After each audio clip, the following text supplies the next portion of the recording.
The Zephyrian Empire had ruled the galaxy for over 3,000 years. Their massive dreadnoughts, each one the size of a small moon, cast shadows across entire star systems as they moved through space like unstoppable titans. The very sight of their angular, obsidian black hulls was enough to make entire civilizations surrender without firing a single shot.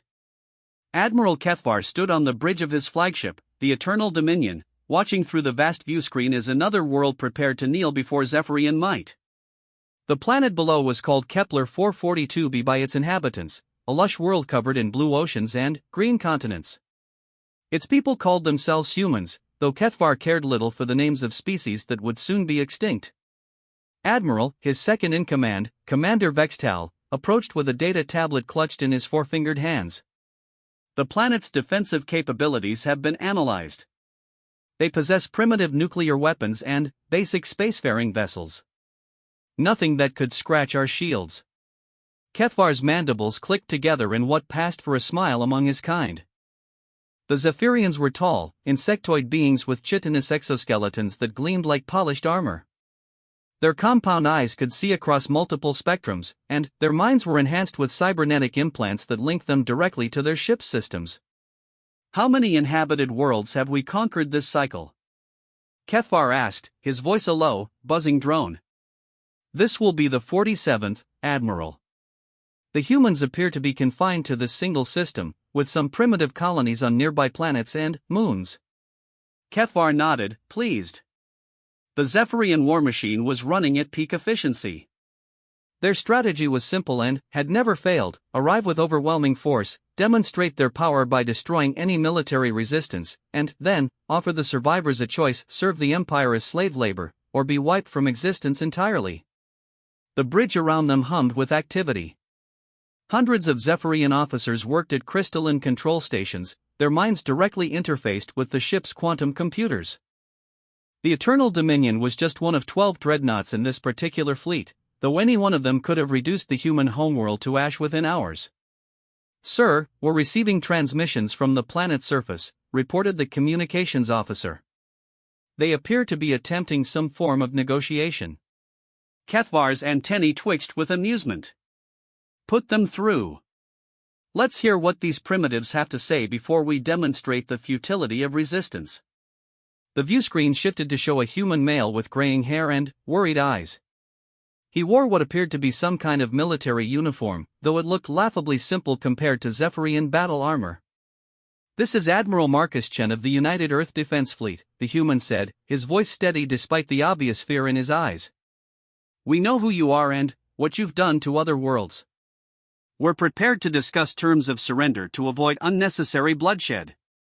Kethvar leaned back in his command throne, a massive structure that seemed to grow from the bridge's organic-looking deck plating. How refreshing. A species that recognizes the inevitable. "Very well, human. Here are my terms: your military forces will stand down immediately. All weapons will be surrendered. Your population will be relocated to designated labor camps where they will serve the Empire until their natural deaths. Your world's resources will be stripped and allocated according to Imperial needs." Admiral Chen's face went pale, but he maintained his composure. "And if we refuse? Then, your species will join the others we've encountered who made that unfortunate choice. Your sun will be extinguished, your world will be reduced to cosmic dust, and the universe will continue as if humanity never existed." There was a long pause as Chen consulted with someone off-screen. When he turned back, his expression had hardened. "We need time to consider your terms." "You have one standard cycle," Kethvar replied. "When your world's rotation brings this hemisphere back into our view, we will require your answer." The transmission ended, and the bridge fell silent except for the constant hum of the ship's systems. Commander Vextal approached again, his expression puzzled. "Admiral, long-range sensors are detecting something unusual. There appears to be a single human vessel approaching from the outer system. It's strange." Kethvar's compound eyes focused on the tactical display that materialized in the air before him. A three-dimensional hologram showed their fleet's position relative to the human homeworld, and there, moving toward them at an impossible speed, was a single contact. "Specifications," he demanded. Length approximately 2 kilometers. Mass readings are inconsistent. It's as if the vessel phases in and out of normal space. Energy signatures are unlike anything in our database. Kethvar studied the approaching ship with growing interest. In 3 millennia of conquest, the Zephyrians had encountered thousands of species, each with their own unique technologies. Some had been more advanced than others, but none had ever posed a real threat to imperial might. This human vessel, however, was generating readings that didn't conform to known physics. Time to intercept? At current speed, approximately 6 hours. Curious. A single ship approaching a fleet of dreadnoughts. Either these humans are completely insane, or they possess something they believe gives them an advantage. Commander Vextal's mandibles clicked nervously. Should we move to intercept? Kethvar considered this. The Zephyrian doctrine had always been to demonstrate overwhelming superiority from the beginning of any encounter. It sent a clear message to any species that might consider resistance. But something about this approaching vessel intrigued him. No. Let them come. I want to see what these primitives think they can accomplish against the might of the Empire. Hours passed as the mysterious human ship continued its approach. The bridge crew monitored its progress with growing unease. The vessel's energy output was fluctuating wildly, sometimes barely registering on their sensors, other times blazing like a newborn star. Admiral, the sensor officer reported, the vessel has just dropped out of whatever propulsion system it was using. It's now approximately 1 million kilometers away and, sir, it's broadcasting a message. Put it through. The viewscreen flickered, and, instead of the worried diplomats they'd spoken with earlier, it now showed a young human female. She appeared to be in her 30s, with short-cropped dark hair and eyes that held no trace of fear. Her uniform was different from the others, sleeker, with strange symbols that seemed to shift and move when viewed directly. I am Captain Sarah Chen, commanding officer of the UES Prometheus. You have threatened my homeworld and my people. I'm here to give you one chance to withdraw peacefully. The bridge erupted in clicking and buzzing as the Zephyrian officers expressed their disbelief. Commander Vextal's mandibles opened and closed repeatedly, a sign of extreme agitation. Kethvar, however, remained calm. He had lived for over 400 years and commanded fleets that had conquered entire sectors. Nothing could surprise him anymore. Captain Chen, he said, his voice dripping with condescension, you command a single vessel facing 12 dreadnoughts, each one capable of cracking planets. Your ship, while admittedly unusual, is still just one ship. What possible threat could you pose to the Imperial fleet? Saracen smiled, and something in that expression made several of the bridge officers take involuntary steps backward. You've been conquering primitive civilizations for thousands of years. You've grown comfortable with overwhelming superiority. But you've never faced a species that's been preparing for you. Preparing? Kethvar's amusement faded slightly. What could you possibly mean by that? We've been watching you, Admiral Kethvar. We've studied your tactics, your technology, your weaknesses. Every species you've conquered has taught us something new about how to fight you. We've been preparing for this moment for over a century. The tactical display suddenly erupted with new information. The human ship's energy readings were spiking beyond anything the sensors could properly measure. Space itself seemed to ripple around the vessel as reality bent and twisted in impossible ways. Sir, the sensor officer's voice cracked with fear, the human ship it's doing something to spacetime itself. The readings don't make sense. Kethvar felt the first stirring of unease in his chest. In all his centuries of conquest, no species had ever spoken to him with such confidence. No single ship had ever approached his fleet without immediately surrendering or attempting to flee. Captain Chen, he said slowly, you're clearly more advanced than your planet's initial scans indicated. But, even so, you cannot seriously believe that one ship, no matter how exotic its technology, can stand against the combined might of 12 Imperial dreadnoughts. You're right, Sarah Chen replied, her smile growing wider. One ship couldn't stand against 12 dreadnoughts. But the Prometheus isn't just one ship. The view screen went dark, and, in that moment, Admiral Kethvar realized that the Zephyrian Empire might have finally encountered something they had never faced before, a species that had evolved beyond their ability to conquer. The space around the human ship began to fold and twist in ways that violated every principle of physics the Zephyrians thought they understood. Admiral Kethvar watched in growing horror as his sensors registered impossible readings. The single vessel was somehow occupying multiple positions simultaneously, existing in several dimensions at once. "What in the void is that thing doing?" Commander Vextal whispered, his compound eyes fixed on the tactical display. Before Kethvar could respond, space itself seemed to tear open around the Prometheus.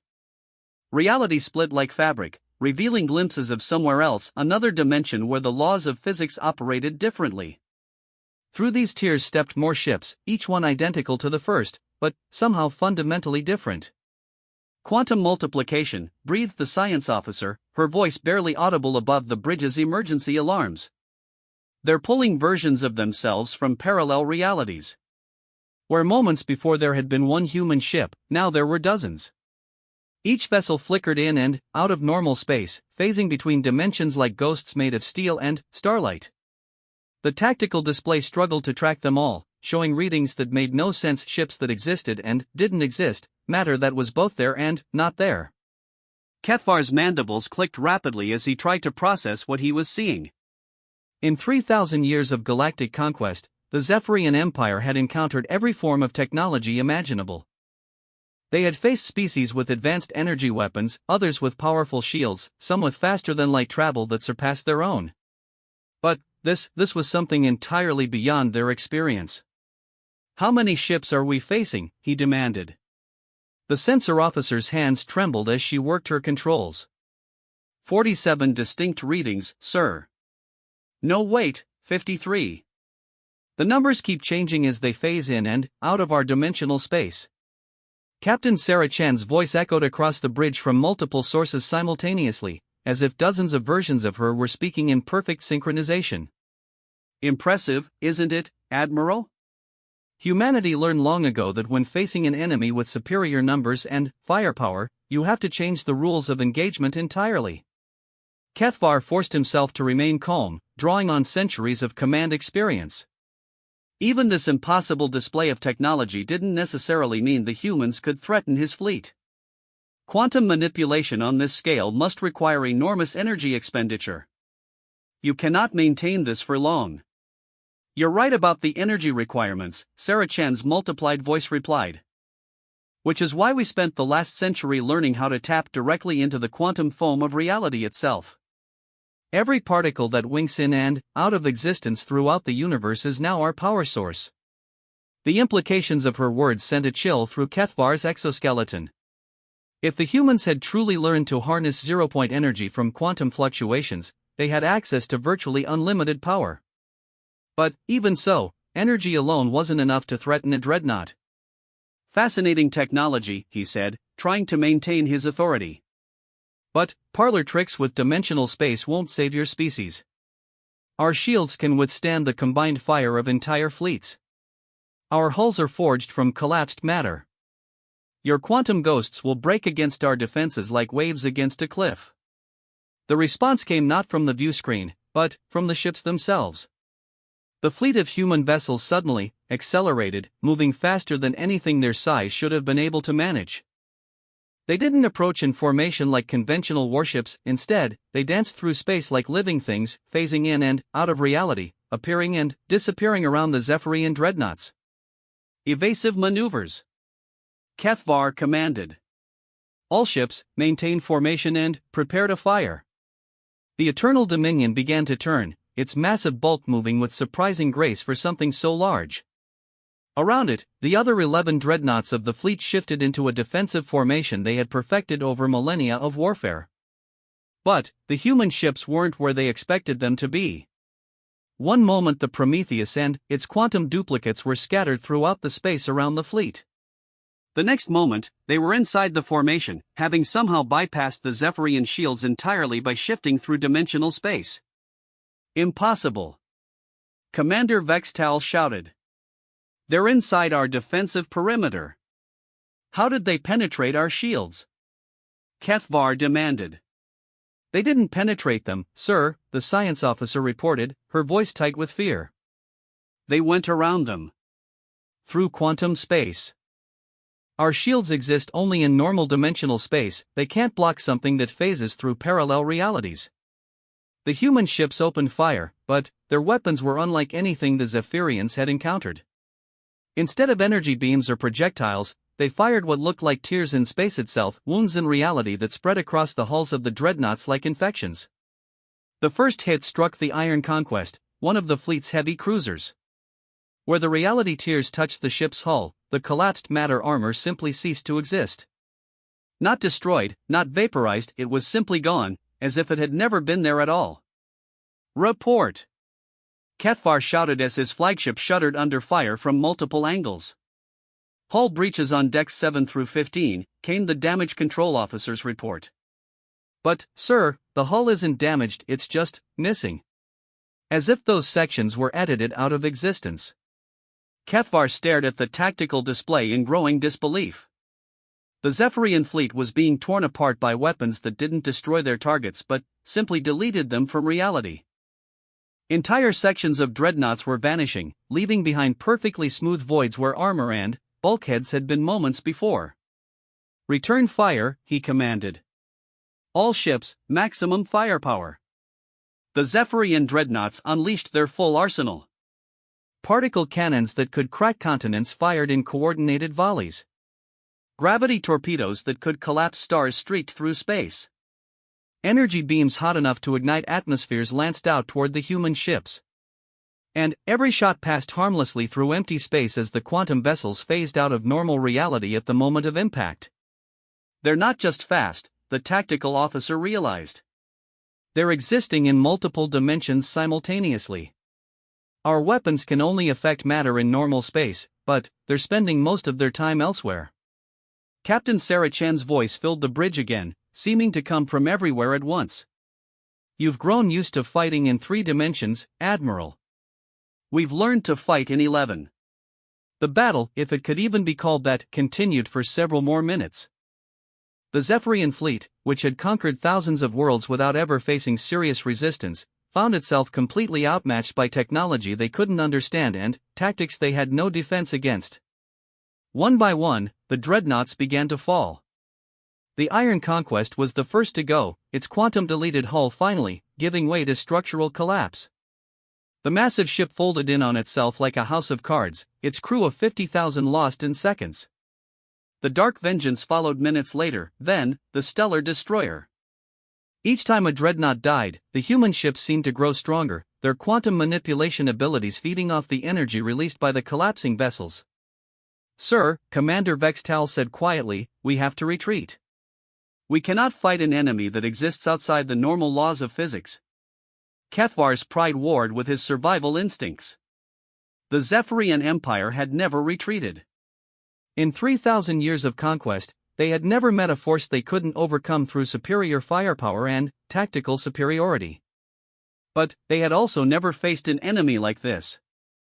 All remaining ships, he said through gritted mandibles, prepare for emergency jump to hyperspace. We're withdrawing.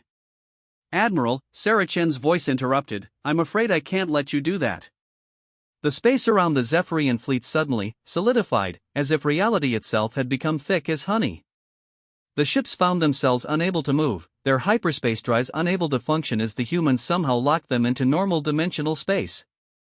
You see, Captain Chen continued, you're not the first Zephyrian fleet we've encountered. We've been tracking your Empire's movements for decades, studying your technology, learning your weaknesses. This isn't just a battle, it's a test. And, unfortunately for your Empire, you've just failed it. Kethvar stared at the view screen as the terrible truth began to dawn on him. The humans hadn't just been hiding their advanced technology, they had been actively preparing for war with the Zephyrian Empire. This had all been planned, orchestrated, designed to demonstrate that the age of Zephyrian dominance was over. What do you want? He asked, his voice barely a whisper. The same thing you offered us, Sarah Chen replied. Surrender. The word surrender hung in the air of the bridge like a physical weight. Admiral Kethvar had spoken it himself countless times to conquered species, but hearing it directed at him felt like a violation of the natural order. Zephyrians didn't surrender. They were the conquerors, the apex predators of the galaxy. Surrender, he repeated, his mandibles clicking together in disbelief. You expect the Zephyrian Empire to surrender to a single human world? Captain Sarah Chan's image flickered back onto the viewscreen, but now it was clear she wasn't broadcasting from the bridge of a single ship. Behind her, multiple versions of herself could be seen working at identical control stations, each existing in a slightly different quantum state. The effect was deeply unsettling to the Zephyrian mind, which had evolved to process reality as a single, concrete dimension. Not to a single world, Admiral, she said calmly. To humanity itself. And, we're not asking just you to surrender, we're asking your entire empire. Commander Vextal let out a harsh buzzing sound that passed for laughter among his kind. Impossible. Even if you could defeat our fleet, you're still just one species on one world. The Zephyrian Empire spans half the galaxy. We have millions of ships, billions of warriors, thousands of conquered worlds providing resources and slave labor. Sarah Chen's expression didn't change. Had, Commander. You had all those things. As of approximately 6 hours ago, the Zephyrian Empire ceased to exist. The bridge fell silent except for the humming of damaged systems. Kethvar felt something cold crawl through his exoskeleton, a sensation he hadn't experienced since he was a young officer facing his first battle. Explain, he demanded. While we've been having this conversation, similar encounters have been taking place throughout your empire. Every major Zephyrian fleet, every important naval base, every strategic installation has been visited by ships like the Prometheus. The technology you're seeing here isn't unique to this vessel, we've been building quantum warships for decades. The tactical officer's voice cracked as he spoke. Sir, I'm detecting hyperspace signatures throughout the system. Multiple contacts jumping in at extreme range. The viewscreen shifted to show long-range sensors, and Kethvar's worst fears were confirmed. Dozens of quantum signatures were appearing throughout the star system, not just human ships, but vessels from species he recognized. The Altarian Republic, the Centauri Federation, the Vegan Commonwealth. Civilizations that should have been enslaved or destroyed by Zephyrian conquest fleets. How? Vextal whispered. We conquered those worlds. We enslaved those populations. You conquered their homeworlds, Sarah Chen corrected. But, you never found all of their people. Refugee fleets, hidden colonies, scattered survivors, they all found their way to us eventually. Humanity became a gathering point for everyone who had lost their worlds to Zephyrian aggression. More ships continued to emerge from hyperspace, sleek Altarian cruisers with their distinctive crystalline hulls, Centauri dreadnoughts bristling with plasma cannons, vegan bioships that looked more grown than built. Each fleet that had once stood alone against the Zephyrian Empire and fallen was now present in force. We shared our quantum manipulation technology with them, Captain Chen continued. In return, they shared their knowledge, their experiences, their hatred of your empire. Together, we've spent the last century preparing for this day. Admiral Kethvar studied the tactical display with growing horror. The assembled fleet represented more firepower than he had ever seen in one place. But, more than that, it represented something the Zephyrian Empire had never faced, a united galaxy standing against them. Even so, he said, trying to maintain some semblance of authority, you cannot possibly coordinate a simultaneous attack across the entire galaxy. The distances are too vast, the logistics too complex. Under normal circumstances, you'd be right, Sarah Chen acknowledged. But, quantum entanglement allows for instantaneous communication across any distance. Every ship and every fleet is connected through quantum resonance fields. When I give an order here, it's received simultaneously by commanders in star systems thousands of light-years away. As if to demonstrate her point, she raised her hand slightly, and, throughout the system, the assembled fleets began moving in perfect synchronization. Ships that had never trained together performed complex maneuvers as if they were components of a single organism. The Zephyrian Empire's greatest strength was also its greatest weakness, she explained. You centralized everything: command, logistics, production, administration. When we cut off the heads of your empire, the body dies with them. A new voice crackled over the communications system, harsh, mechanical, but somehow familiar. Admiral Kethvar, this is Fleet Commander Zartoth of the 4th Expeditionary Force. Kethvar's compound eyes widened.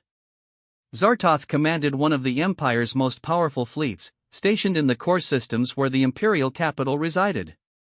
If he was transmitting, it meant report, Commander, Kethvar said, dreading the response. Sir, the capital system is under attack. We're facing approximately 200 human vessels using unknown technology. They've somehow materialized inside our defensive perimeter and are systematically destroying our infrastructure. The Imperial Palace is gone, sir. The bridge of the Eternal Dominion erupted in shocked clicks and buzzes. The Imperial Palace had stood for 3,000 years, a massive structure that housed the Empire's central government. It was protected by layers of shields and defensive systems that should have made it impregnable. How many ships do you have operational, Commander? Kethvar asked. Static filled the channel for several moments before Zartoth responded. 14, sir. We started with 43 dreadnoughts. They're not just destroying our ships, they're erasing them. Making them cease to exist.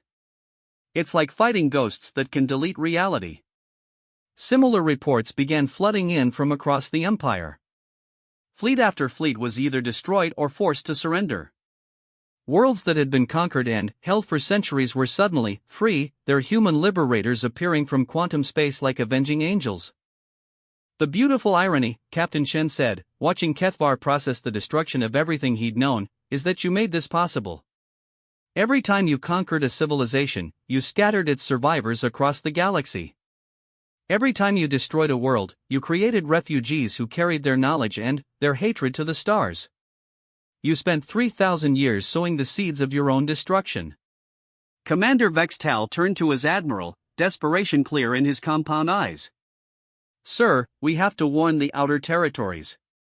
There are still thousands of ships in the frontier sectors. No, Saracen interrupted. There aren't. As of 20 minutes ago, the last Zephyrian stronghold in the Outer Rim surrendered to a combined fleet of Altarian and vegan forces. Your empire is finished, Admiral. Kethvar slumped in his command throne, the weight of 3 millennia of history crushing down on him. The Zephyrian Empire had been the dominant force in the galaxy for so long that its destruction seemed impossible, unthinkable. Yet here he was, watching it happen in real time. What happens now? He asked quietly. That depends on you, Captain Chen replied. Your empire is gone, your fleets are destroyed or surrendered, but there are still millions of Zephyrian civilians throughout the galaxy. They don't have to die for the crimes of their military. We're offering the same choice to you that you offered to us: surrender and live, or fight and be destroyed. And if we surrender? What then? Slavery? Extermination? Saracen shook her head. Rehabilitation. The species you conquered are angry, they have every right to be. But they're not monsters like you were. They understand the difference between warriors and civilians, between those who chose to conquer and those who were simply born into an empire. She paused, studying Kethvar's expression through the viewscreen. Your military leaders will face justice for their crimes. Your soldiers will be disarmed and confined until they can be educated about the suffering they've caused. But your civilians, your children, your elderly, your non-combatants, they'll be relocated to worlds where they can live peacefully under supervision. Supervision, Kethvar repeated bitterly. Would you prefer extermination? Captain Chen asked bluntly. Because that's the other option. Every species you've conquered has a voice in this alliance now, and many of them are calling for the complete elimination of the Zephyrian threat. I'm the one arguing for mercy. Kethvar looked around his bridge at the officers who had served under him for decades. They were waiting for his decision, ready to follow whatever order he gave, even if it meant their deaths. For the first time in his long career, he truly understood the weight of command. How long do we have to decide? He asked. The decision has already been made for most of your empire, Captain Chen replied. You're one of the last holdouts. I'm giving you 10 minutes to choose surrender and live, or fight and join the rest of your fleets in oblivion. The view screen went dark, leaving Admiral Kethvar alone with his thoughts and the terrible knowledge that the Zephyrian Empire's 3,000-year reign of terror was finally coming to an end.